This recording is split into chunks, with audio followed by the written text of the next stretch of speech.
మళ్ళీ శ్రీకాకుళం పోయాడు వచ్చాడు అన్నట్టు ఇళ్ళ నా పని. తీసుకెళ్తే శ్రీకాకుళం శ్రీముఖలింగం తీసుకెళ్ళాలి కానీ చెరుకు తీసుకొచ్చి పడేసిండు అన్నయ్య. ఇంతకు విషయం ఏంటో చెప్తున్నా, తెల్లరికట్టు 4 గంటల నుంచి సాయంత్రం 4 గంటల దాకా వాన పాలు వచ్చేసిందంట. శ్రీకాకుళం బస్ స్టాండ్ మొత్తం చెరువైపోయినది. శ్రీముఖలింగం వెళ్ళిపోచ్చేద్దామని బయలుదేరినాను. శ్రీముఖలింగం చూసి అమ్మల్లాల కల్లా బయట పాలు వచ్చేద్దాము విశాఖపట్నం అని బయలుదేరినాను. ఈడ కూర్చొని చూసి బస్ స్టాండ్ కాడ ఎంతసేపు చూసినా బస్సు రాలేదప్ప. ఎంత ముద్దు చూపించేస్తాడో ఈ అన్నయ్య.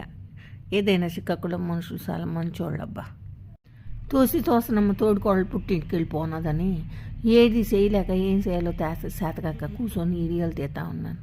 ఏడైపోయినది, బస్సు రాలేదు. టైం చూస్తే ఏడైపోయినది. ఇక్కడి నుంచే శ్రీముఖలింగానికి దండం పెట్టేసుకుని విశాఖపట్నం పాలు వచ్చేసినాను. పోతే పోయింది కానీ మా సిక్కోళ్ళు మడుసుల్లాగానే చాలా బాగుందండి బస్ స్టాండ్. ఆ బయట ఎట్టా ఉండి మనసు మాత్రం చాలా మంచిది. ఎంత శుభ్రంగా ఉంచుకున్నారు చూసినారా. అక్కడ నన్ను కూడా పాలు చూసేయండి. ఇలాగ ఉన్నామన్నమాట. బాయ్.